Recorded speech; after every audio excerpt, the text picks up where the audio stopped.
August is almost over, and that means the KindaFunny Patreon pledge drive is about to wrap up. If you love what we do, please know we couldn't do it without your support on patreon.com/KindaFunny, and it would mean the world to us if you tossed us a sub, even if it was just for a month. This week in PlayStation, we're talking about the fact that Project Q is officially PlayStation Portal, and I got to play it. Plus, I tried out the new headset, earbuds, and this thing called PlayStation Link. We'll talk all about that and more, because this is PS I Love You XOXO.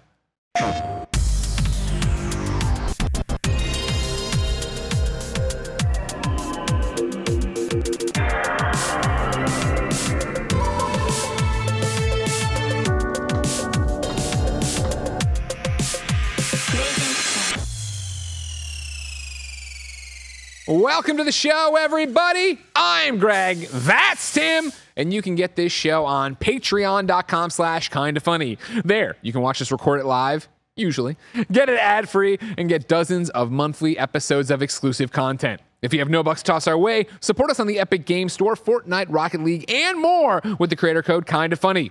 You can get PS I Love You XOXO for free with ads and without the exclusive content on youtube.com/KindaFunnyGames and podcast services around the globe each and every week. Thank you to our Patreon producers, Jedi Master Deadpool, Delaney Twining, and Logan Delaney, the Delaney brothers. Today, we're brought to you by BetterHelp, but let's start with a PSN message from you, Tim. Yes. Not only the rare Tim Getty's appearance on PS I Love You XOXO, the rare only Tim and Greg PS I Love You XOXO. Exactly. You know, it offends me that I don't get to be frequently on the show with the best intro song of all time. You're goddamn right. You know, and just gets the energy going. Everything's feeling good. Get to talk about PlayStation with you. The PlayStation Portal. Very excited to talk about all of this. Portal. Not loving the name, but hey, what's in the name? What is it if in not the name, ladies and love gentlemen? persevering? That's one way to put What it. they That's say. right. That's right. And we'll just jump right into it, of course. We are recording this in a time warp, ladies and gentlemen. This is episode 182 of PS I Love You XOXO. However, we recorded it right after I went to PlayStation HQ and used all this new PlayStation tech. So we still haven't done episode 181. This is going up embargoed, etc., etc. I want to jump in, though, for this special episode and start with a PSN message from you like we always do. Of course, you can write in for free on kindafunny.com/PSILY with your questions, topics of conversations, your comments on the show, and, of course, your PSN message, your thought starters. Mr. Midas, a man we know well, wrote in a long time ago. But I thought with us actually knowing information now about PlayStation Portal, we could talk about it and said, does Project Q have a place in the household of the modern gamer? Tim, I went to PlayStation. I got to play the PlayStation Portal. You didn't. Yes. So I think it's a great way to launch the conversation that'll be tots, but do you think Project Q, now officially PlayStation Portal, makes sense in the modern gamer household? I do think that it makes sense, but in a way that's not for everybody. And I think that that is understood and by design from PlayStation themselves. Sure. Even in the sense of talking about something like a PSVR 2, PSVR 1 even, of that kind of being a separate console for all intents and purposes, still requiring a PS5. But it reminds me a lot more of back in the day, a Sega CD. Sure. Like an expansion to a console of allowing you to, or a Game Boy Color even to a Game Boy. There will be exclusive games on this and experiences that can only happen there, but you're making that investment and it is trying to play new games differently. This is more a new way to play the games you're already playing. Sure. And I think that it is a luxury at the starting point, but then it also can kind of become a necessity for very specific groups of people. And that, a necessity is obviously a wild word to use, but I mean more of like... Course. Is any video game a necessity? No, exactly, of course not. but it is a great option for a product for a lot of people out there, for a market that I think is clearly growing when it comes to families that are playing games. We talk about the Nintendo Switch so often, about or even back in the Game Boys or DSs or whatever, where throughout Nintendo's life cycle, because of the type of games that they make, families will tend to end up owning multiple Switches throughout the life cycle, multiple DSs, whatever that is. And I think a lot of that just comes down to the screens of it all, right? Of being able to entertain multiple people in different ways. Yep. And with the advent of the Wii U and the marketing around that being, Like so much put on, you look at the Switch opening commercial and they're playing on the rooftops and all of that. When you look at the Wii U opening commercials and all of that, it was really based on, cool, there's the fun interactivity between the touchscreen and the TV, but then also your mom walks in the room, she wants to watch Law and Order. She sits down on the couch, you get to keep playing your game on the Wii U. And I feel like that was ahead of its time in a way, but I think kind of began this new understanding of that is an option that people are looking for in video games. And with things like remote play and all that having happened way more frequently, it dated back to the PSP being able to figure out workarounds to get games playing, But like for it to be something that is not a hack, but is actually an intended product, I think the world is more than ready for that type of thing if the entry point is cheap enough, if it just works the way it needs to, because it needs to just work. Sure. And so I think that, I want to take the question, does the Project Q have a place in the modern household of a gamer, and move it into topic of the show? Tots. I tried as long as I could, Barrett. That's what I could give you. And talk about the fact that I went to PlayStation and I played the PlayStation Portal. Does Project Q, now officially, the PlayStation Portal, have a place in the household of a modern gamer? I can talk about my household. And for me, the answer is unequivocally yes. You talked about if the price is right, all these different stuff. $199 is what they're setting this for, right? Which is, I think, to be expected. We had said on the show, right? Okay, or in all of our shows building up to it. Backbone, $99. Then it was like, all right, this is adding in a screen, 8-inch LCD. You're gonna have this stuff. It's 60 frames a second or whatever. You're adding that on there. Where do you go before this becomes outrageous? And what I had been saying on KindaFunny Games Daily, on PS I Love You, just on the street, when anybody said, hey, did you hear about Project Q, Greg? I'm like, yeah. And what I'm gonna say is, it'd be awesome to hit 149. That would be incredible. But it would be incredible. So if you're gonna go up to 199, I think that's the ceiling to it, to have it be a thing. I'm happy to report after my time with it, I played Horizon, God of War, Astrobot, Returnal. I had an hour-long demo for all the tech that I'm going to talk about today, but I did a bunch with PlayStation Portal. It's going to be a long time before I stop saying Project Q, just like the old days of Vita and GP. And I started with that, played a good amount of it, then did the other stuff, then I came back to it at the end to use it more. This is a device legitimately designed for me. If you listen to the shows, you are well aware that I remote play, I would say almost every night. To your point, right, of to answering Mr. Midas's question, there are so many people that share screens and share the living room, right? And for me and Jen, Diablo is this great game we can sit there and play together and just sink hour after hour after hour into. But that's a rare occasion. Usually Jen wants to watch something before she goes to bed early and I go downstairs to do something. And so remote play enters into that equation right there, where for me it is Backbone, boom, put my phone in it, pop into the Backbone, and I'm usually playing whatever we're reviewing or whatever I want to tinker with or whatever while she watches Grey's Anatomy because there's like 9,000 seasons. Last night, going home after running the demos for these, it was so heartbreaking. You know what I mean? To have touched it and held it and used it and then go back to a Backbone. And I love my Backbone. I'm not talking shit, taking shots at the Backbone, but I was so happy with the PlayStation Portal. I cannot wait to actually get this in my house and start using it. So again, if you haven't seen it before, there I am holding it. 8-inch screen, 1080p LCD, 60 frames a second. One of the things that the first thing that they wanted to call out for me with it was that it has all the DualSense features. So we have the gyro, we have the microphone in it that Mike hates and makes fun of all the time. We have haptics, we have the light bar. The only exception is that you don't have the player indicator light, which usually changes color based on what views are, because you're remote playing. You're always going to be player number one. Yeah. So they're just that wasn't even worth putting in there and stuff. The quote. Smart, save the battery. Yeah.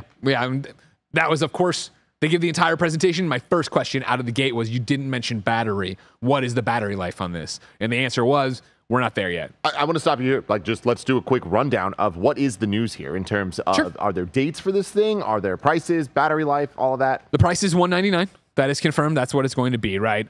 You're going to have pre-order starting very soon, they say, which, again, when we get these kind of demos, we're given a lot of information, not all of it. We're, again, a week out from when this embargo will lift. I'm expecting that when they announce it, pre-orders might be there, or they might already have a date for it or a store landing page or whatever. But pre-order soon, and it is coming this year. this is coming alongside the Pulse Explore wireless earbuds. So again, the wireless earbuds they had shown you before are officially called the Pulse Explore earbuds. Those are doing the exact same thing. So pre-orders for PlayStation Portal and the Pulse Explore earbuds go up the same day, and they will launch on the same day as well. Gamescom. Exactly. This is Gamescom information. Yeah. Okay. Yeah. So probably at some point during Keely's show, there'll be a fancy commercial for PlayStation Portal and these things. Pre-order now with a date.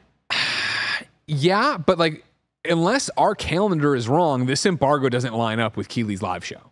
So I think they're getting out in front of it, and then maybe during it, yeah, there'll be a fancy commercial for it, or the commercial they just debuted or whatever. Got it. Okay. We're seeing what that is or whatever. The wireless earbuds, right? We're going to talk about them, I think, more. They're also $199. So they're $200 on their own. Premium product. PlayStation's been leaning more into that. When you look at the just price. Sorry, continue. We can No. I like that.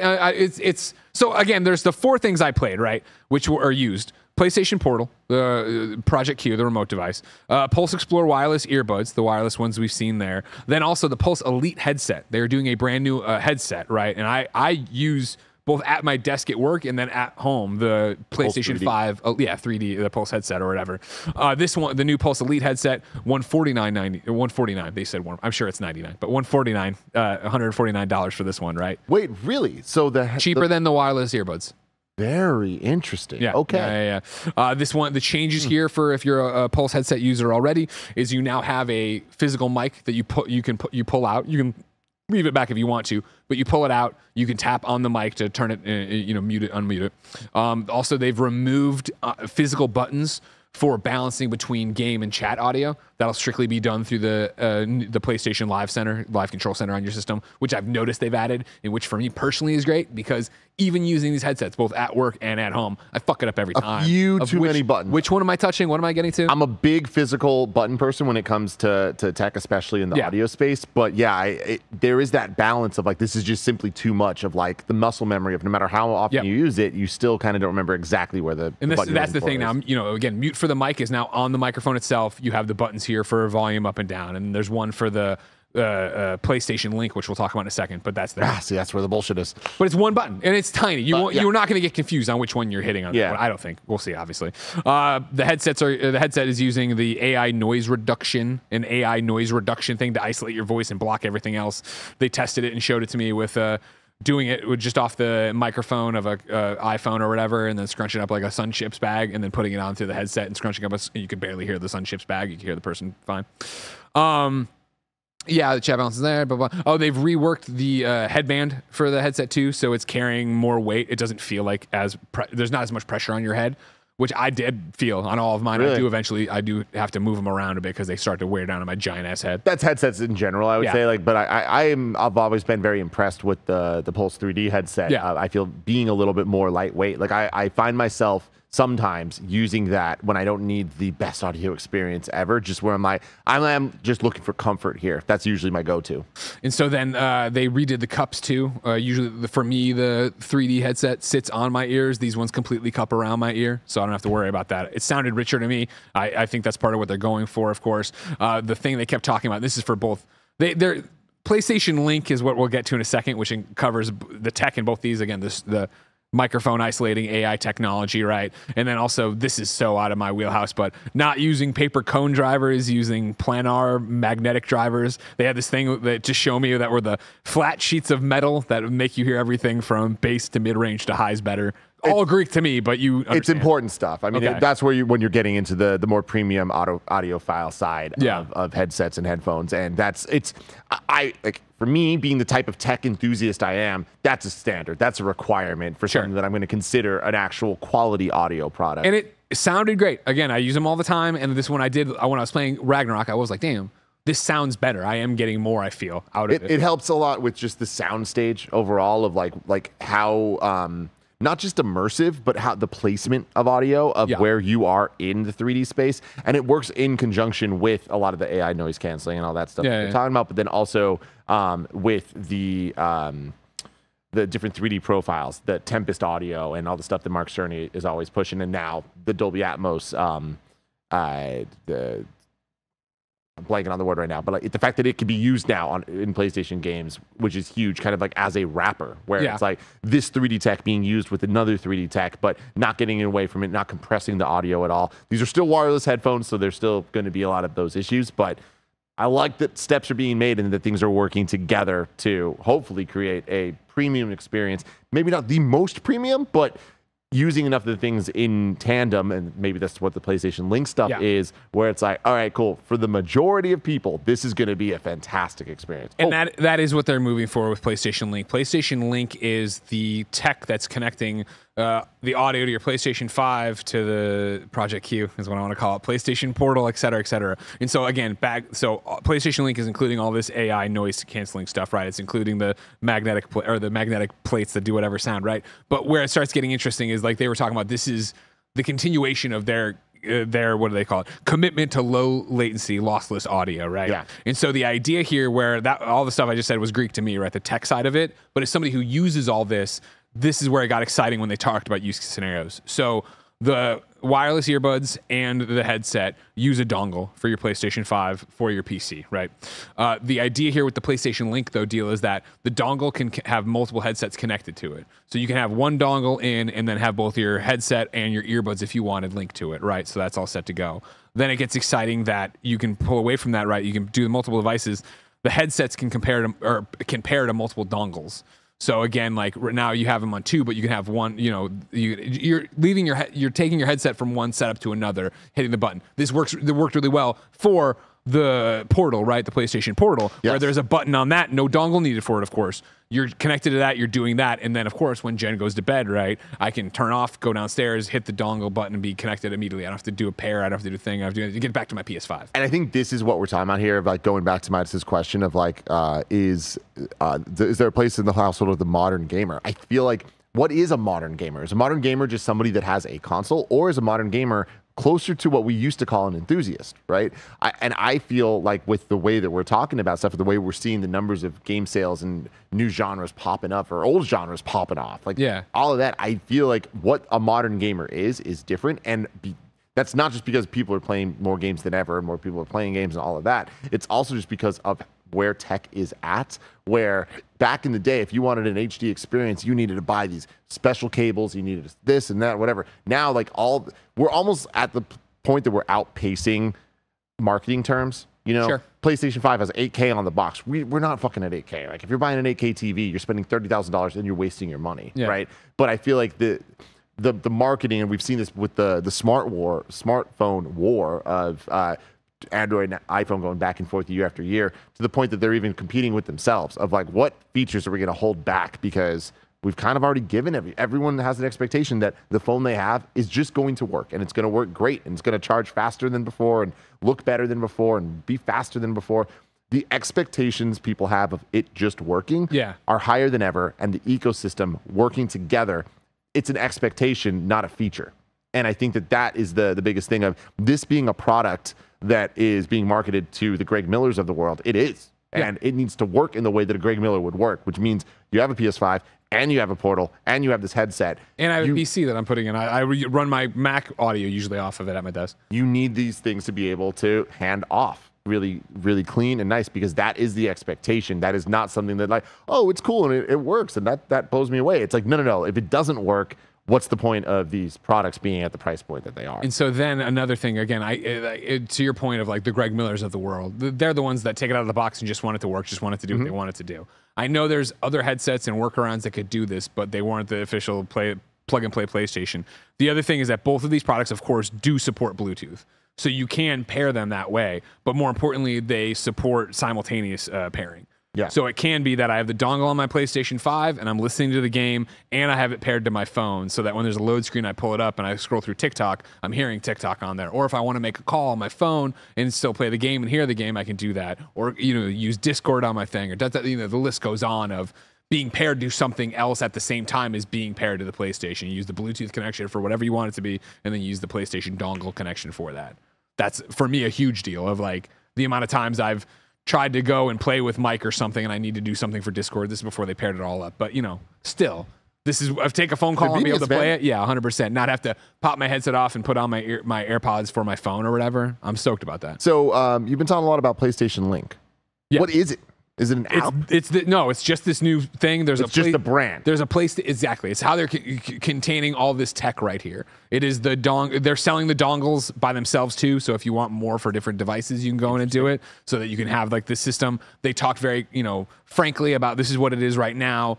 Hopefully as they get technology moves and everything changes, we can be done with dongles one day. Like they're on that move. But no, it's just this idea of linking all the devices together for audio. And again, having on your headset the link button, right? So that it's a single tap of, you tap that, or I forget which order it is, but you tap that and then you tap the dongle or whatever. So you switch off to that if you're moving to something else, or tap them however, again, your PlayStation Portal has the link button that you tap on and go there, and you're doing that thing back there. So, can we keep talking about the headsets a bit before? Sure, I want to get back to Portal. The Portal's the chunk of this, right? But I feel like I don't know how much more we have to say about the headset. Sure. Looking at it, I'm kind of interested in this the headset Elite that you're talking about here. Sure. $150 price point. Yeah.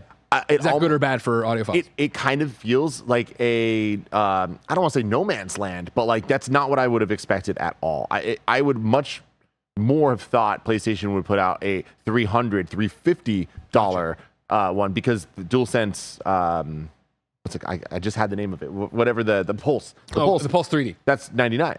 I'm pretty sure, right? That's about right. Yeah. So the jump from 100 to 150 doesn't instill confidence in me that it is that much better. And Amazon's got it for $100. Yeah. Yeah. For some reason, Walmart's listed at 150, but that must be like a resale thing, I guess. Yeah, and I'm pretty $100 sure, on Amazon. I think it was $100 Brand new. MSRP on that, and it's a pretty quality product overall. I feel like it does exactly, for the most part, it does what I want. It's a little too tight on my ears, hurts my head after a while, but it does do the 3D Tempest audio stuff very well. As do nicer headphones too. But I feel like that $100 price point, like that to me, I feel like is a good way for people to get good enough, if not great quality sound coming from their PlayStation for the most part. I have a lot of issues with it. I feel like oftentimes the connection, the latency and stuff does get in the way. And there's a lot of the crinkle. There's a lot of the staticky, stuff that'll come on, like cracky breakout stuff. And that just comes with the territory of wireless and proprietary type things that they're going here. But in a world where, we're talking about on the premium tech side of these things, which it sounds like they're trying to position a lot of this PlayStation Link stuff, the headphones that are like the standard of, to a certain point, money's not an option. Again, I'm not talking about the $30,000 8K TVs. I'm talking about the $3,000 TVs, which is definitely the higher end. It is a prosumer type product, but it is kind of the standard of quality you can expect without wasting your money. Most people are going to get TVs that are $1,000 or less, and you're going to get a great experience at this point, and there's going to be a lot of good things. That can be applied to the headphone side of things, where in terms of gaming headsets that are marketed for video game usage, at the end of the day, actual high quality just headphones that aren't talking about video games at all, they're going to be better, but they're also potentially going to be a lot more money. And you're going to have to find workarounds to get a mic working, to get it to connected. Is it wireless? Is it not? So many different factors at play there. But in terms of gaming headphones, Odyssey is the gold standard. AUDEZE. They have $900 headphones, the LCD GX. Unrivaled in terms of gaming headphones. They are fantastic. The soundstage is going to blow your mind. But $900, no one's buying that. And if you are, you're a very, very specific person that wants that. But then they have their the Mobius 3D, which I would say are the more, hey man, it's the high end. Like it's the $3,000 TV level type thing. Yeah. $400, the Mobius 3D audio gaming headphone. And that is the gold standard for premium. You go down a little bit more from that, Steel Series. The Arctis series, the Arctis Nova Pro is the new one. $279.99, $280, and like you were getting I'm looking at the website now. It's the awarded left and right from websites. Like this is, I would say, the most mainstream of the high profile. We're putting all into this. Like you want a better audio experience, and it's worth spending money to you. That's what this is. When you get into this $150 level on top of $100, I start to question: is this just a replacement for that? As opposed to a giant step up? you know, and that's not necessarily So you mean a bad thing. replacement for the Pulse 3D? Yeah. I guarantee it is. Yeah. I And think, so- this is the Pulse Elite headset. I think is going to come in and be the new de facto. This is the PlayStation headset. And so in that sense, I don't know, without having heard it or anything, Yeah. I don't know if that's a move that I think is that great, because I do think the power of the Pulse is it's $100, and it is really good for being $100.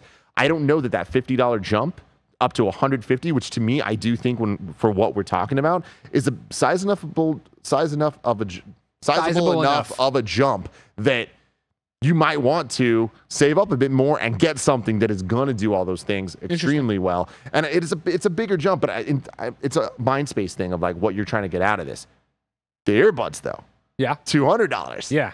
Oh, they're saying something there. Yeah. They're really saying. Did you get to use those? I did, yeah. They were also fantastic. You know what I mean? It was to the point that I put them in and then somebody tried to talk to me, so I had to pop one out. You know what I mean? Like, it was that deafening. I was doing a thing. I was getting the same, I would say, quality of the Elite headset, but in that, you know what I mean? But it was, earbuds on my ears. You put them in, you turned them up. I felt like a Flash, which I liked. You know what I mean? Because you turned them like literally up. Had a little carrying case that Barrett showed earlier that was there. A little charging case for it. Like, they were dope. They seemed fine. They seemed like earbuds. So what's interesting about the earbuds? See that right in the center is that PlayStation Link button I was talking about. Gotcha. Cool. On the earbud side of things, the industries have seen such a huge advancement in the tech there, where it's almost standard at this point. Like you're very rarely, if ever, seeing people now with wired earbuds, right, walking down the streets. Like AirPods and all the Google side of them as well have really kind of upped the game there, and Beats and all that stuff. So even if it's like they're not like the highest quality, some of them, it's like you get away with stuff where like I'm pretty wowed by I have AirPods Pro Max. I am such an audiophile. I want to pay them more money. I'll save up money to get the nicest thing just because I know it's the nicest thing. Yeah. I'm pretty impressed with the majority of wireless earbuds that I use these days, where I'm like, dang, the low end being like a 6.5, 7 out of 10 sound-wise on the audiophile scale. That surprises the hell out of me for the price points compared to how things used to be back in the day. And it's because of what you're talking about, the planar magnetic stuff. Like all of these things really add up to an experience that's like, hey man, they might not be the best things ever, but the standard of them is high enough that's like these are good. So and in a weird way too, because of how the PlayStation specifically works with like the audio being wireless, being wired, all of that. Nothing's ever going to beat a wired setup. I mean, for now, maybe in the future it will. But the tech of the Bluetooth and the I think it was Bluetooth 6, in terms of audio, in terms of it's being lossless, like wireless lossless, and that's not a lie, is incredibly impressive for the quality that it can get across. You're still dealing with latency. You're dealing with potential of interference and things like that. But it is so much higher than even taking a wired headphones, nice wired headphones, you're still plugging them into your DualSense, which is still wireless. There's steps that you're causing problems, right? So in a weird way, without crazy ass dumb tech workarounds that your boy does, but I don't expect anyone else to do, you're not getting, even with the nicest wired headphones, it's still wireless because it's connected to a controller, unless you connect it to a receiver and all this stuff, and there's a wire across the room, all that stuff. I'm saying a lot of stuff here, but my point is, I'm actually, like, this being at that $200 level, I think there's potential that is going to be a very premium product for PlayStation and for a great audio experience for enthusiast audio PlayStation gamers. For sure, yeah. For me, they were wireless earbuds, and I like the headset better, but whatever. I'm glad you're stoked about them. And again, like, I like them. There's, for me, the least exciting product I saw. Which, with, of course, PlayStation Portal being at the top of it. And me too. Even then, it's like I'm not going to be playing video games with wireless earbuds. That's not my lifestyle at all. I would want over ears and all that. But I just think it's interesting when you look at the price points of some of these things. Now to segue back to Project Q, the artist formerly known as Project Q, Project Portal, PlayStation Portal. The price point of these PlayStation products they're putting out right now, where we have the $100 Pulse, $150 Elite, we have the $200 earphones. DualSense is $70. You can often get it on sale, but at MSRP, $70. DualSense Edge, $200, right? So there is a separation there of like where things are falling. For the PlayStation Portal to come out at $150, sorry, $200. No, yeah, $199. $199. 200. I don't want to call that the sweet spot. I think that is the highest end that they can get away with without it being like, are y'all fucking serious for what this is? I agree. I think that I would imagine this is very much the proof is in the pudding. I used it at PlayStation, apparently on the company Wi-Fi. You know what I mean? So I don't know. Not that I'm thinking they brought in a crazy ass router to make me do it or whatever. I was so happy with the fidelity. And again, I'm not even exaggerating that I'm usually using remote play every night, whether it be my Backbone or my Steam Deck. As I've said on the show, I feel like I get more little hiccups on my Backbone using my iPhone because I imagine my iPhone does more things. Steam Deck, of course, I'm using the backwards, desktop mode and doing you're making it do something that's not just playing a Steam game. But I usually have a great experience on that, except that I don't like the screen as much. This was like everything I would want out of a remote play device, right? It ran flawlessly. I think maybe in Astro Brought there was a couple things where like, oh, there's supposed to be an effect here, but I think we've skipped the frame or whatever, like we jumped something. But it wasn't a freeze frame. It was just like, oh, like he jumped and blew something up, but I thought there was usually an effect there. And again, I'm not the biggest Astro Bot guy. I didn't notice anything in Returnal. I didn't notice anything in God of War, stuff like that. But in terms of how good that 8-inch screen looks, like I know you want OLED. I know you would love OLED. But like to have it there and be looking at this 1080p LCD screen, I was like, damn, it's gorgeous. Like the colors are great. And I'm playing a game redacted for review that I've been doing a lot of remote play on. And what I've been saying is when I play it, I love the game either on remote play or on my PlayStation 5, right? But when I go downstairs after a couple hours of remote play and put it on the screen, it's like, fuck, there's so much detail and so much stuff I was missing here playing it on that. And I feel like this is such a nice sweet spot in between of like, it is, I'm seeing the detail in these games. This feels like I'm playing on a screen that's larger, not as large as my iPad or something if I really wanted to get nutty and have, but then would I want to sit next to Jen with Cole next to us and an iPad and a DualSense and yada, yada, yada. I thought the experience was great. Again, it's not too heavy. It's heavier than a DualSense, which makes sense, obviously, because there's a screen in the center of it right now, right? And as I was telling you off camera, right, like, I did the test on it. I played on it. I leaned back a little bit to try to get it up in the air. Of course, these are, 30 minutes that I probably played, or maybe 40 minutes total of me playing on this, right? So it's not like I got the best and biggest session out of it. But when I put it down, it was more the haptics that like my hands weren't tired, but it was like, oh, like when you put down, not pins and needles, but like you've been getting rocked. Like, oh man, like all the stuff that's in a DualSense was there. And I think the form factor spreading it out more made it feel a little bit different in my hands than what I'm used to with the DualSense on top of it, right? Yeah. But it felt good. Like it definitely was that thing of like, I can't wait to have it at home for this experience. Yeah. And so like questions I had as a nerd about it, right? I asked about the battery, not finalized, don't know. Pre-orders soon out this year, which we know, right? One of the things I asked was, is there a case for it? You know what I mean? This is one of the things of like the Backbone obviously is amazing of pop it on, you pop it off, you put it in your pocket, you toss it in your bag, you're off to the races on what it is.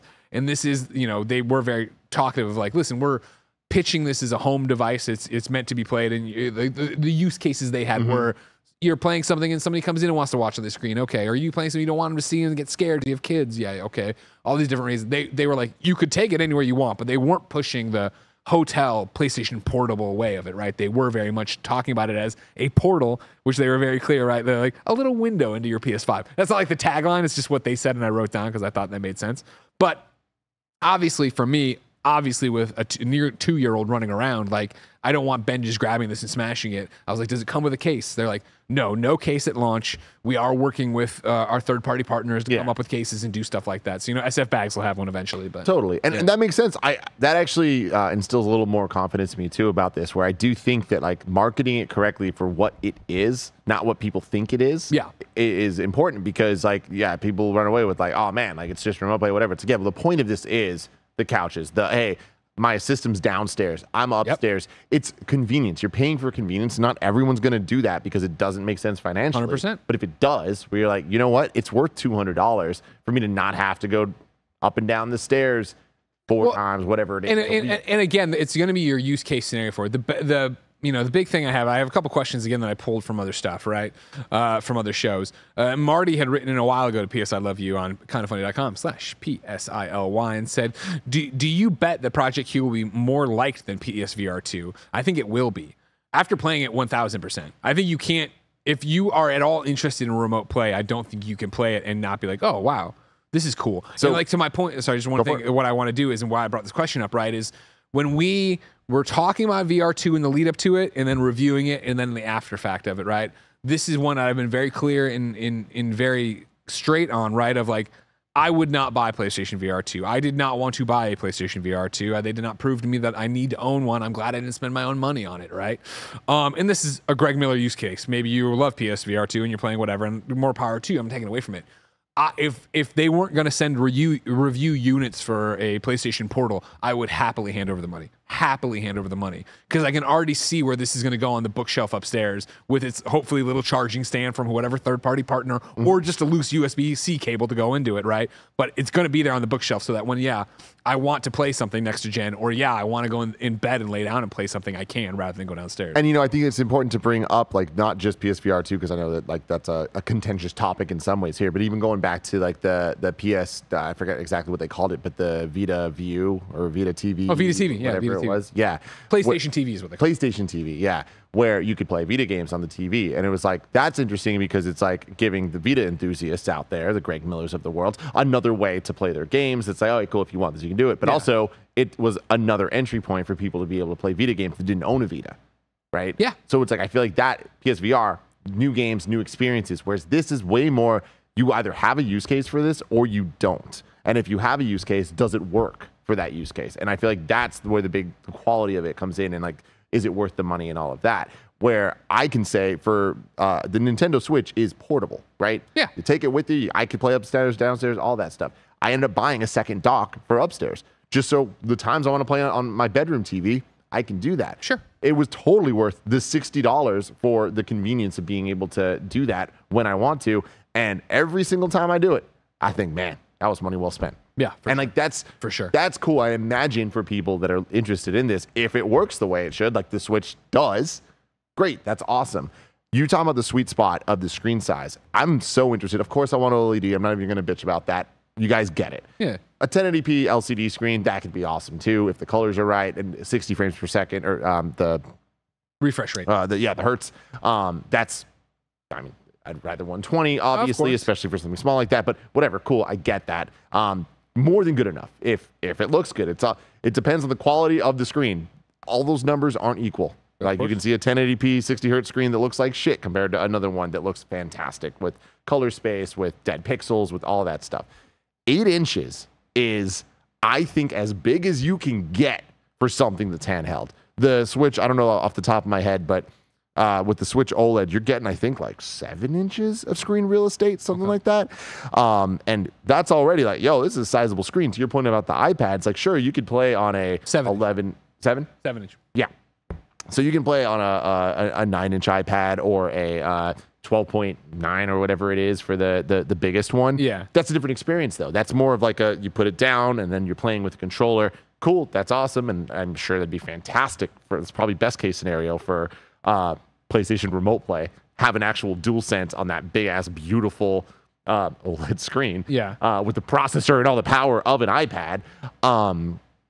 But I feel like in terms of what this product is trying to be, which is that couch, actual handheld portable thing, I'm so excited about getting my hands on an 8-inch one with real controllers, with real buttons. And like you said, love the backbone. It still has those tiny buttons that makes it feel like this is more than usable. Yeah. I mean, for me, it's always the fact that like just having a PlayStation Portal in my hand and having a dedicated PlayStation button.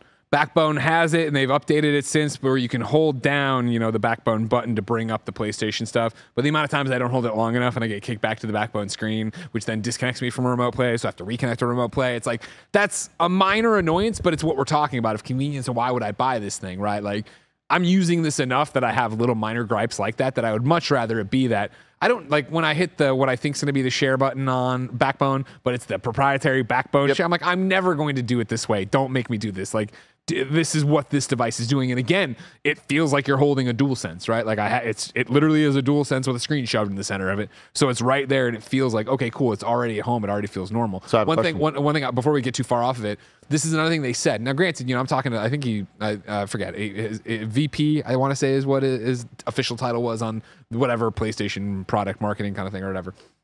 Or development might be, because he knew all about it. Anyways, though, it was the conversation that the 8-inch screen again, right, was to what you're talking about. They were like, for having a TV in front of you on a wall, right? We feel this is as close as you can get to that with the distance, right? That this should feel like you're looking at your wall TV, except it's not all the way out there. It's here in your hand. And dude, I can't even imagine. Like 8 inches, that 1 inch bigger than the Switch. And I already really love the Switch I mean, the Switch is great. 7 inches is awesome. But you're talking about the backbone. You have the big dog iPhone, right? No, I went down a size. Oh, you even have a smaller one, right? Yeah. I have the big one. And like even that, like when I have tried remote play, it's OLED. I love this. Beautiful screen, all that stuff. But it's like, oh yeah, no, this is a little tiny. You know what I mean? 8 inches gives you that room to breathe with it, especially with the aspect ratio being off on the iPhones or smartphones anyways.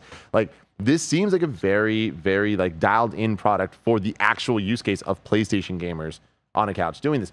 My question for you, you brought up the weight, which I am always a stickler for. It needs to feel right, the right amount of heft, can't be too light. We all remember the 6-axis. Oh, God, don't bring it up. Which was just like, man, what is this toy? It didn't feel right. And then you get I love the weight of the DualSense Edge. It's so heavy, but it feels premium. Yeah. More important than weight, though, is balance. And I feel like a big problem I have, and you guys that have been watching games daily know, I've been on this like endless journey to find the perfect Joy-Con replacement. Yes, you have, yeah. And I think a big problem is a lot of the time, even the nicer, like fully sized, like essentially cut a Pro controller in half and put it on the edges. Yeah, they're too light or too heavy in ways that attached to the Switch screen, the balance of holding it is off. So it just doesn't feel right because all of a sudden, what would have been, holding your thumbs like a couple inches away from each other are now 8+ inches away from each other. How did it feel for you in terms of like, can you imagine laying in bed playing with this thing? You've had a Steam Deck for a year now. Yeah. And like you've used that, which is a very similar type of experience, but it being a full featured DualSense, holding it with the screen in between, does that feel weird or does it feel balanced? It felt balanced. Again, I reserve the right to change my mind when I get it and I have actual time on it. Actually, at my house, I'm running a review on it or whatever. For this experience, it did feel balanced. Like I said, I moved around. I tried to get a feel for it, and I didn't. I thought it had the right heft. It feels heavier, but not heavy. I will be fascinated when, of course, PS I Love You co-host Janet Garcia gets it, right? Because Janet's always talking about how big the Steam Deck feels for her and all these different things. I think that, like, the more I've used my Steam Deck, the more I don't like the feel of the Steam Deck. Like, I don't like the buttons, I don't like the stick position, and I do feel like it's too heavy, right? This one, I didn't feel like that. Granted, you're talking about being way in the weeds with Steam Deck versus first blush. I got to try this thing in a very controlled environment. There is no final weight. That's another thing. They're like, we're still working on. We're not announcing that right now. But no, I thought it was balanced. I didn't walk away being. It felt like the way I wanted it to feel, if that makes sense. So, okay, let's take a step back here, and I want to ask you about the experience of actually playing it. Because, and some of this, I'm going to ask some ignorant questions just for people that don't know how remote play works. Because this is purely a remote play product, right? Right. So you can't just turn it on and use it unless what's happening with your PS5? So, they didn't walk me through that, but this was one of my questions. And where I actually started the question was very recently, and we've talked about it on Games Daily, I think we talked about it on PSLV as well, a video, quote unquote, leaked of Project Q running in Android iOS, or is that OS? OS, right? So I'm an iOS boy. Running in Android OS, and people clicking around in the thing and doing all this, right? All these different things, and that led to a lot of, okay, so it's using Android OS. That means it could hopefully do other things and blah, blah, blah. I asked point blank, I've seen this video. This is what it was. And the person I was with was very clear of like, I haven't seen that video, full disclosure. But this is designed just for this. We are running on Android, but you're not getting to a screen that is like, pick and choose what you want to do. Like you are launching into, and I thought I had it I thought it quotes, but I don't here. Let me see if I have it. I wrote down the exact wording they talked about it, right? Where it was, I think it's at the bottom of this note page. A very different but familiar.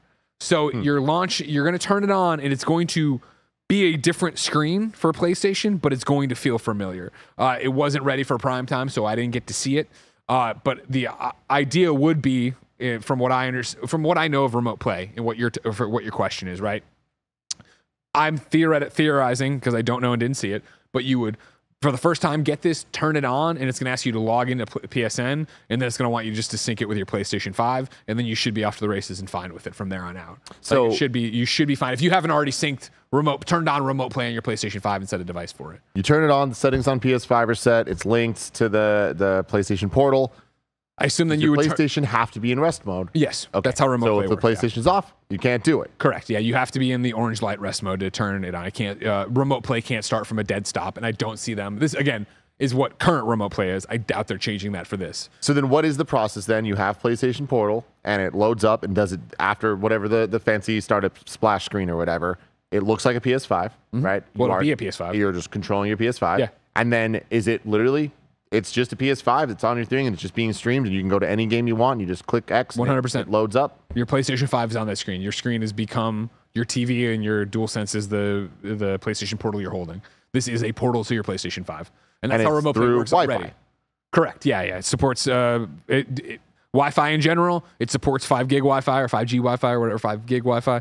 5 gig Wi-Fi is what I wrote. But again, that's a tech thing Greg doesn't understand. Yeah. Again, I'm just asking you a lot of questions here just because I feel like a lot of people have heard remote play but don't exactly understand. So to stop and start the whole thing, right? If you haven't used remote play and you're listening to PS I Love You XOXO, download the remote play app from PlayStation right now on your phone and go try it. Because it's that simple, right? And again, like that would give you a sense of what we're talking about. Like the amount of times that I don't have my backbone, but I want to log in and I want to do something simple, right? I love, like, it's going to work just like this, right? Where you can see it here, and I should probably put myself in D&D because this is where Jen's gonna hit me and be like, "Do you like having sex?" And I'll be like, "I do like having sex. I like sex so a lot, baby." But since it's already been linked to my PS5 and it knows what it is, there's my Greggy PS5, and it's got other connections where I could turn it on and go to my work PS5 if I wanted to, right? Or start a new one, right? Because you have to connect to it first time, but you click on it, right? And then it's like through the power of the internet and Wi-Fi, now it's pinging up to hit my PS5 to turn it on, and then this screen becomes my PlayStation 5. So if you're at your house and you're on Wi-Fi, let's say you have gigabit up down internet, fantastic internet, it's all great. Internet shouldn't be a problem. Things should just work at the peak of what expectations are for internet usage. Yeah. Your PlayStation's connected, wired connection, cool, it has that. You're in the same house, you're wireless, obviously, because it's the PlayStation Portal. It should be able to just work. Yeah. Now, what if you took your PlayStation Portal to a hotel? And let's say it had the same internet, same quality internet. Should that work identically? Even though you're not in the same room as your PlayStation, you're theoretically, yeah, because this isn't about being in the room with the PlayStation. It's about having the PlayStation on the internet and your phone being on the internet. Does the internet for your PlayStation 5 mean anything? Or is it the internet of the Portal that means something? I don't know. And to that tech level, I would imagine both of them matter. Because, of course, it's what your PlayStation's setting up and what you're bringing down. What I've always said, right, for lauding remote play is that when we were reviewing Concrete Genie, I went on some work trip or whatever, and on a lark, wanted to see. I tossed in my iPad, tossed in my iPad, I tossed in a DualShock 4, and brought it. And I was floored how well it worked on hotel Wi-Fi, just normal ass bullshit hotel Wi-Fi. So again, like, that's not, eventually it did get all, pixelated, blocky, framey, and I think it might have crashed or whatever, but like, I was shocked to be playing it and not being like, oh, move left. Okay, move right. Like, that didn't happen. I was actually playing Concrete Genie, and the picture quality wasn't amazing. It wasn't, the clearest image I've ever seen or whatever, but I was off to the races in doing it. So theoretically, yeah, you could bring PlayStation Portal there and have it work that way. Of course, though, it's just the thing of, what it's like. They're not selling it that way, but I would imagine it that way.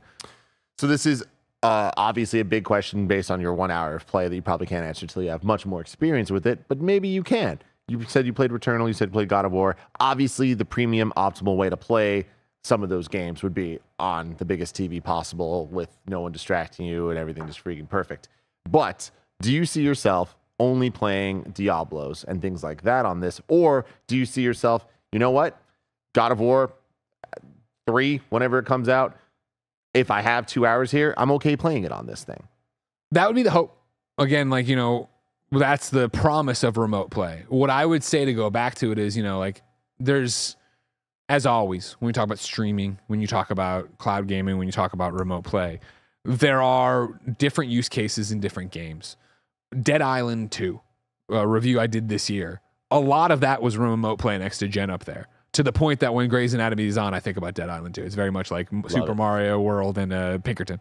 But I never, it was like, what would happen? This doesn't answer your question fully, I guess.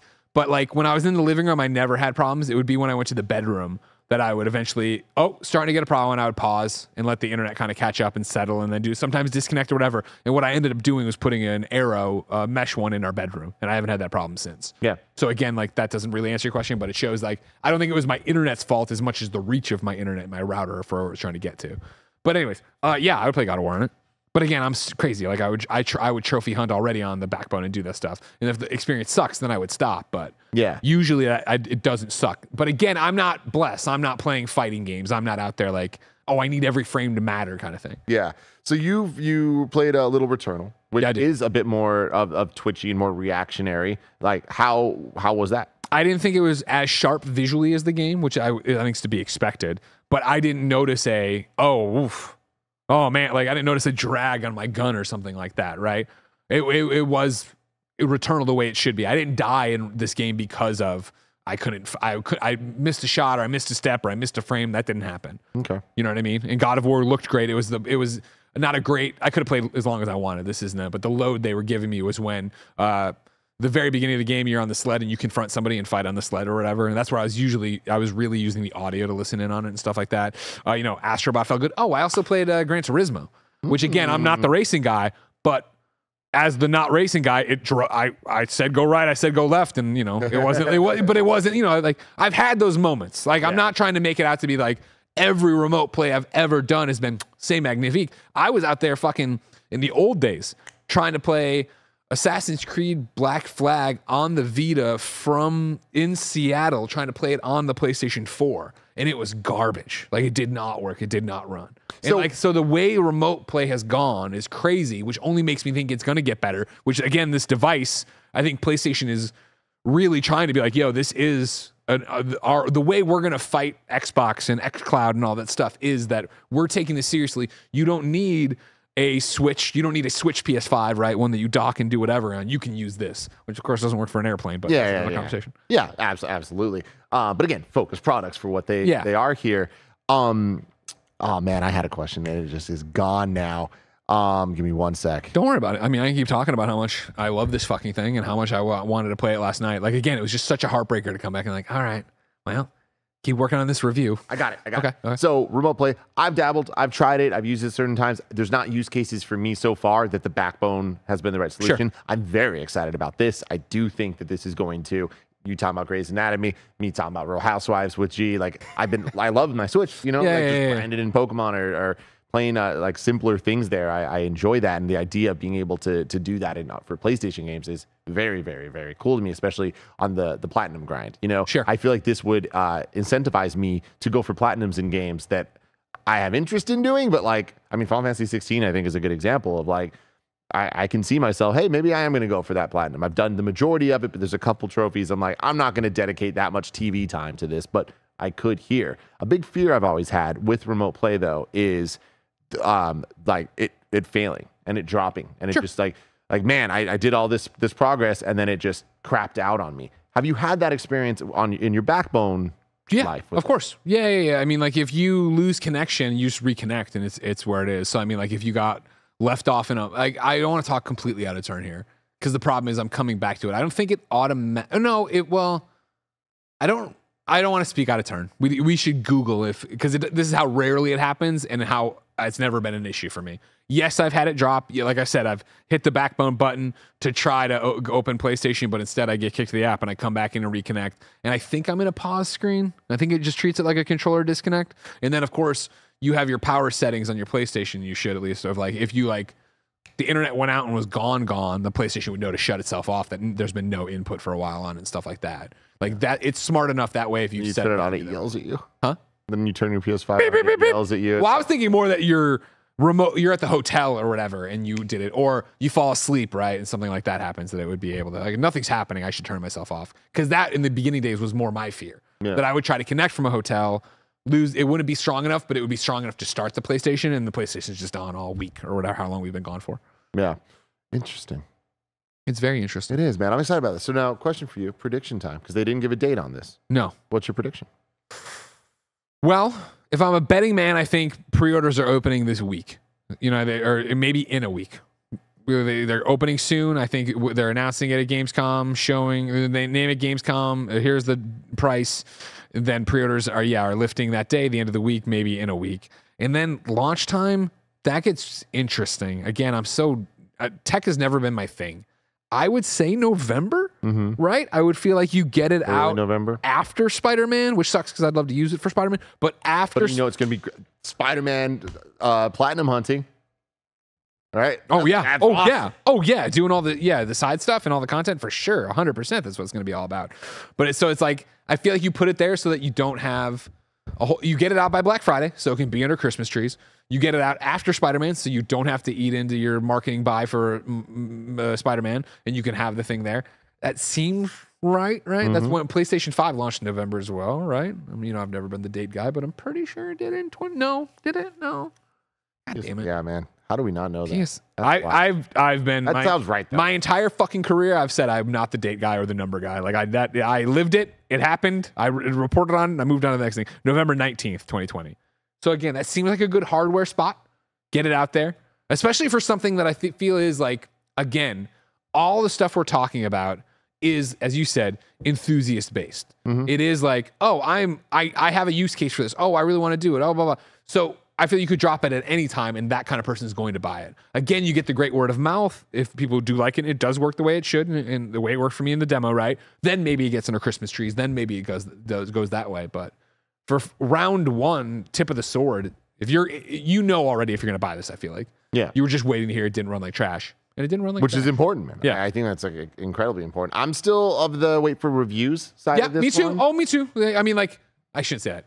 Like, again, I was very clear on like, we're getting some for the office. You can take care of us because I'm going to want review units. Like, you'll get a review unit, at least one. We'll see what it is. And so it's like, if pre-orders go up, I might still buy one just to make sure that I'm taking care of it. Yeah. But again, I also don't compete. I'm really the remote play guy, so I don't feel like I have to compete with too many people here for the office one. I'm extremely interested in this thing, but it needs to work. If it doesn't work essentially flawlessly, it's not worth it, especially at a $200 price point for me. I feel like I can, like at that, I mean, 100 is that like, oh my God, that's a no brainer. But I also understand with the pricing of everything. See, it's that thing for me where I don't doubt that it's going to work. I'm trying to fight off a sneeze like you have all week. Yeah.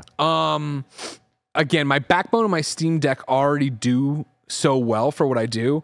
But I'm like, I just wish this was a real controller. I just wish I had a better screen. I just wish I had a PlayStation. This checks all those boxes. And so here's my problem with this. The Steam Deck has an incredible processor and is designed as this like premium computing experience. We're talking about some of the newest iPhones with like amazing M whatever chips and all that stuff. Like, I love M chips. That's where it gets a little bit. I mean, I don't know the exact chips and all the stuff that's in this thing, but like that to me is the big question. Because I'm with you on the hardware in terms of feel front of the controller, but what about the hardware of the tech side of being able to run this stuff? Because granted, it is cloud-based, but you still need that power to make this thing sing. I asked point blank in a very long roundabout Greg way that I always, not the show, the hit show on patreon.com/KindaFunny, in a roundabout way of like, another yo. I'm always saying that my Steam Deck runs better than my iPhone, and my belief would be it's because the Steam Deck's doing this like in a dedicated way versus the iPhone's also getting text messages and notifications, yada, yada, yada. How does that trickle out here? And they were very clear, like, we're not going to talk shit about either of those products or anything like that.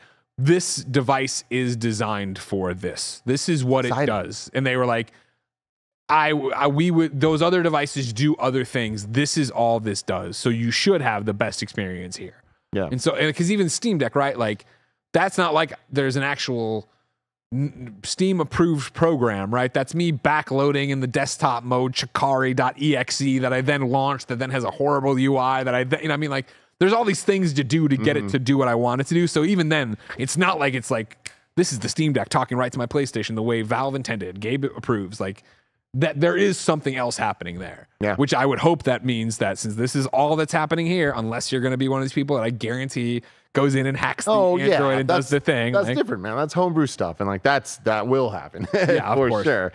But I doubt it's going to be that fruitful for the people doing that, because at the end of the day, it's like, this is not going to be the hardware's on it. So like I don't think this thing's going to be emulating PS5 games. You get what I'm saying? Like, I do. Anything close, but I'm very excited, Tim. yeah, you got me. I'm stoked, man, and like I'm happy that you're saying it works. And again, I think the most important takeaway from this is that you use this remote play every day.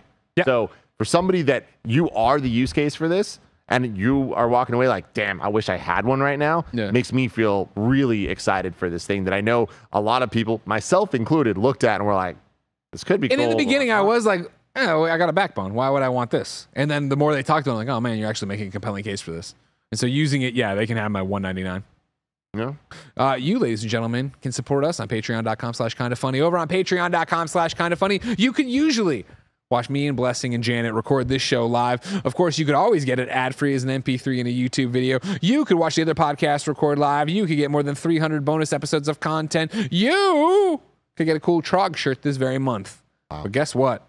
You're not on patreon.com/kindafunny. So here's a word from our sponsors. This episode is brought to you by BetterHelp. We all know life can be hard. It's so easy to get caught up in what everyone else needs from you and never take a moment to think about what you need from yourself. I know from experience how often it just seems easier to care about others and keep it moving. But when we spend all of our time giving, it can leave us feeling stretched thin and burned out. Therapy can give you the tools to find more balance in your life so you can keep supporting others without leaving yourself behind. Some of my best friends use BetterHelp and love how helpful it can be for learning positive coping skills and how to set boundaries. If you're thinking of starting therapy, give BetterHelp a try. It's entirely online, designed to be convenient, flexible, and suited to your schedule. Just fill out a brief questionnaire to get matched with a licensed therapist and switch therapist anytime for no additional charge. For more balance with BetterHelp, visit betterhelp.com/kindafunny today and get 10% off your first month. That's BetterHelp, HELP.com/kindafunny, betterhelp.com/kindafunny. Tim, again, we're way ahead of the game here. We can't do a This Week in PlayStation. But I can say, JMaz writes in and says, is cloud gaming or PlayStation Remote Play a luxury service? I have a PS5 and good internet, but struggle to use Remote Play because even with extenders, playing in my bedroom has never gone well because of how my house is set up. To get into Remote Play so it's enjoyable to me, I either have to limit the type of games I play, parentheses, and those still don't run well, Slay the Spire, for example, or lay down extra funds not outside of buying a backbone, Project Q, etc. Do you think Remote Play and cloud gaming are ahead of their times, and the extra costs and effort consumers have put into use these services properly are keeping them from being standard enjoyment instead of a niche service? Yes. So these are a luxury service, but going back to the point I was making earlier, I feel like because of people's standards and expectations of tech, that is going to more rapidly be not the case than in the past when it comes to the advancement of technology. Sure. Where it's all about expectations. And look at it.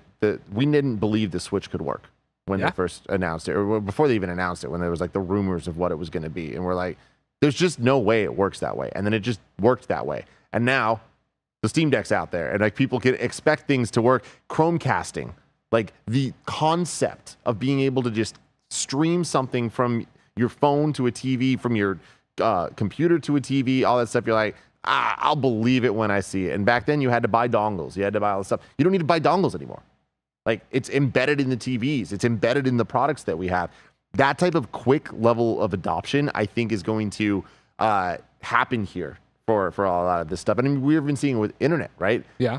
Like how fast the rate of expansion when it comes to what Wi-Fi even is, the amount of things you need for Wi-Fi to work, the introduction of mesh networks, and now it's not just, oh man, right here works for internet in your house, but nowhere else does. This dead for spot. A small investment relatively to all this stuff, you can now get your entire house covered in Wi-Fi. If you invest more, you can do even more. I think that is going to get even cheaper and cheaper for people to become more and more standard as all this stuff is more and more a requirement as opposed to a luxury. We look at smartphones over the last 10 years, the advancement that they've made, and even these days, a low-end smartphone, it's still incredibly powerful and allows you to do so many different things. But because of that is the lowest common denominator barrier to entry to people that things need to be designed for. and expectations are designed around, and then everything else above that is trying to upsell you and like for the freaks out there. You like, freak. Motherfucking freaks, you know? But yeah, I feel like it currently is a luxury service, and that goes to the Greg Millers who are living luxury lifestyles, but it's like you are playing video games and you have a specific use case that to you, that's worth it. That is a choice you're making. This is worth $200 for sure. It is worth it to you. It is a luxury you want to not have to be able to, sorry, I spit a lot. I didn't notice. To be able to keep playing your games while Grey's Anatomy's on. Yes, that's a luxury, but I think at a certain point, sooner than later, that's just going to be a standard expectation. 100%. I agree with you. I mean, there's very little to add, right? I think that PlayStation's commitment to it is showing that they're serious to it. And I think, you know, I've been very vocal about PlayStation VR 2 and how it doesn't feel like PlayStation's committed to it. I feel like this is the opposite side of that coin of like, hey, here's a really sexy device that we're not shoving down people's throats. This reminds me of a PlayStation VR 1. We're putting this out there for the consumer that gets it and wants it. We're not really, I mean, like, we think it's going to be important. We think the more people who see this are going to want this. I think when you go to a friend's house and they have it, I asked them, like, are you planning, like, you know, airport marketing stops and things? And they were like, we're not ready to talk about any of that or whatever. They didn't have any plans or that's not my department. Like, once people get this in their hands and see it, I think not that it's going to be for everybody by any stretch of the imagination, but you'll come up with use cases pretty quickly, I think. Because, again, like, for them with the headset to be like, we know how many people are scrolling TikTok or looking at Twitter or wanting to watch a show. Like, God, when we were doing Diablo, me, Mike, and Joey would talk about what show are you binging while you do this. They're aware of how gamers are using their products. And I feel like this is the thing of like, rather than get on your, the amount of times I finish a TikTok binge, it's 45 minutes. I'm like, why the fuck didn't I do Diablo? Why didn't I just do that? I could have done 45 minutes of Diablo, cleaned out this X, Y, and Z. Like, I feel like when you start mixing it into your rotation that way, more people see it. And I also think that it is important to point out that there are more gamers than ever. There are more ways to play games than ever. And gaming is aging, where it is not this new thing that just kids do and that it's weird if you're an adult playing games. It's expected if you're an adult. Chances are you probably play games. More and more people are having kids. That changes their life. That changes the way they get to play games. Sure. Giving them more options to be able to keep up with games and play games. I think that while this product wouldn't have made 0 sense 5 years ago, I think it makes pretty good sense now, and it's only going to make more and more in the future. And that's the thing, the more and more and where we go from here. Let's move on to PlayStation picks. Thank you, Barry. Of course, we are a week ahead. So the drop next week should be Immortals of Avium, WrestleQuest, and Armored Core 6. No slouches there. Of course, WrestleQuest, Jeff Jarrett cursed it, and it gets canceled and moved around all the time. So probably next week. We'll see what actually happens. All of those are big games. All of those have been covered in some respect on Kinda Funny.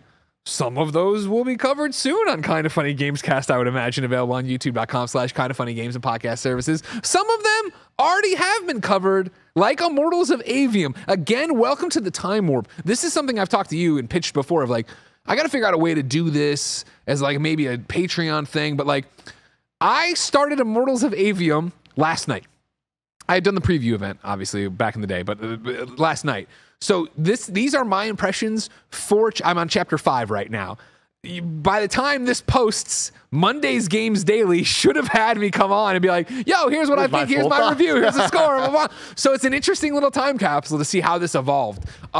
You know, I had left the preview event, and what I had said when people asked me about it, I was like, you know what? This is a game that we've all said looks generic as hell. It looks like, to me, Greg Miller, it's got Godfall color palettes and maybe some enemy design. It's got first-person magic the same way Ghostwire Tokyo did. It's got the color, and maybe so many people want to be up on it about the cringe dialogue like Forspoken. And all 3 of those games were not home runs. You know what I mean? They were not the most well-received games.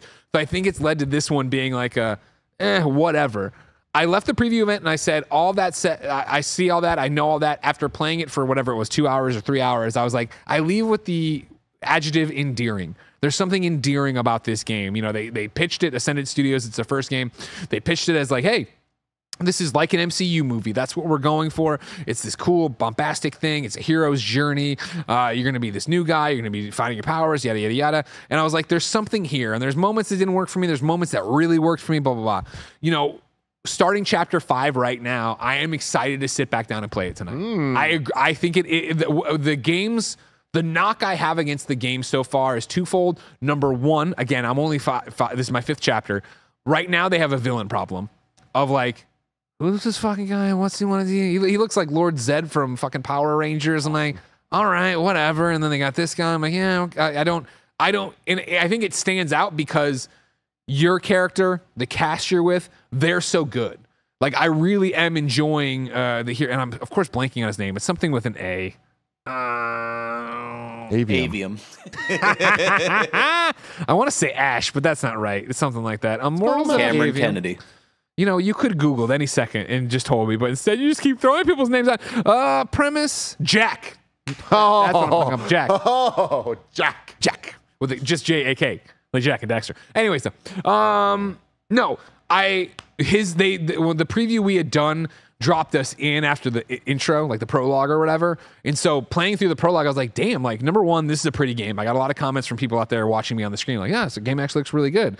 Number two, great introduction to his character via the characters that surrounded him, his supporting cast, where I was like, oh, this is actually this is endearing. They feel like a good group and yada, yada, yada. And then whatever happens in that prologue to then move him onto his journey, right? Again, I've talked before of the sergeant he's running alongside and who's being trained. And like I am enjoying it. I'm excited to play more. Getting into the weeds last night of like, okay, cool. Like obviously there's skill trees and there's gear to go through and pick and upgrade and all that stuff. And really trying to commit to a build already of using the blue magic, which is more like the sharpshooter ability and stuff. Like I'm having fun. The combat is fun. The other knock I have is right now it feels a little bit easy. I'm on the default difficulty, the middle difficulty. I could go up, but I feel they got a difficulty-based trophy list. I hate that shit.